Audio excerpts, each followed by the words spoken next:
Voilà un tapis rouge qui en a surpris plus d'un. En 2019, le célèbre Met Gala, organisé par la papesse de la mode Anna Wintour, avait choisi un thème que tout le monde n'avait pas forcément compris. Le camp. I wasn't sure what it meant. I thought camping. I mean, we're going to be at the Met and everybody's going to stay and sleep all night together. Effeuillage de 15 longues minutes, pharaon égyptien aux ailes dorées, chandelier humain, visage aux innombrables regards, chacun a interprété le thème à sa manière. Mais les stars ont-elles vraiment compris ce qui se cache derrière cette notion de camp ?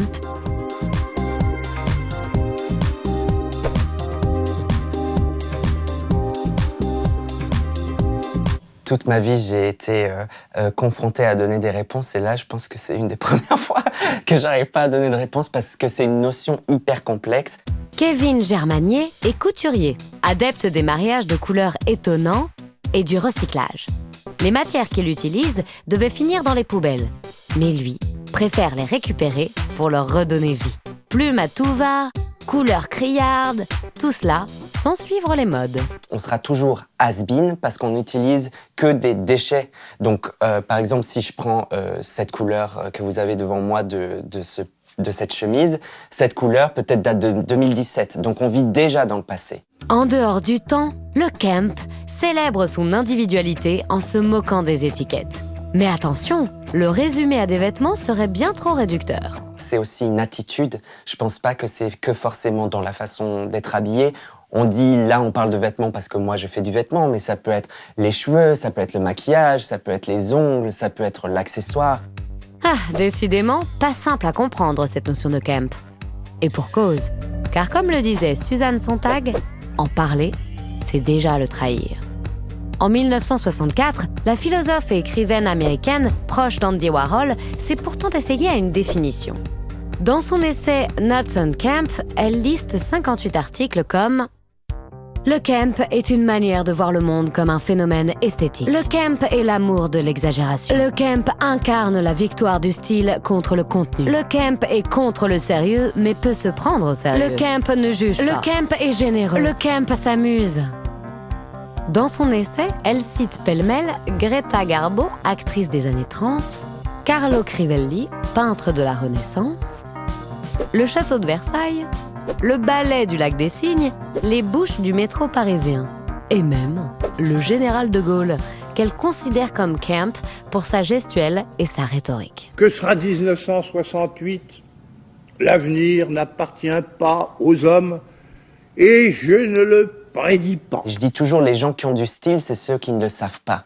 Donc j'imagine que les gens qui sont camp sont ceux qui ne le savent pas au final, parce que c'est naturel et c'est là que c'est beau au final, parce que ça fait vraiment partie de leur personnalité. Très bonne réponse. Waouh! Être camp sans le savoir, c'est ce que Susan Sontag appelle le camp naïf. Mais voir le camp partout, c'est aussi se réapproprier cette notion, née dans le milieu queer. C'est pour cette raison que Patrick Mauriès a publié en 1979 son second manifeste camp. Il rappelle l'importance d'Oscar Wilde, à qui Susan Sontag a tout de même dédié son essai.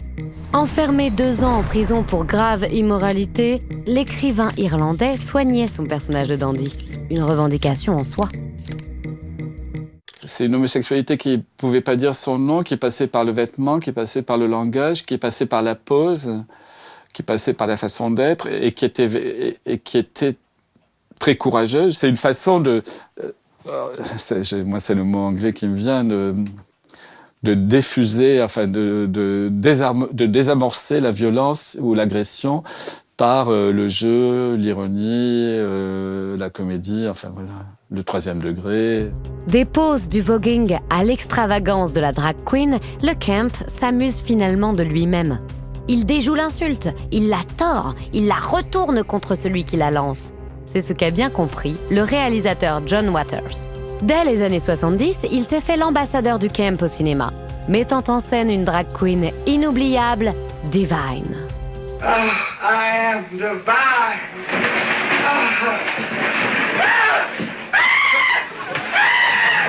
À eux deux, ils ont redéfini à leur manière les codes de la beauté. To me, beauty is looks that you can never forget. And I've walked down the street with Divine and seen car accidents happen. So there's good bad taste and bad taste, and which one would Divine be? Divine is all the way good bad taste. Good bad taste. Alors c'est peut-être ça, le Kemp. Avoir le bon goût d'avoir mauvais goût.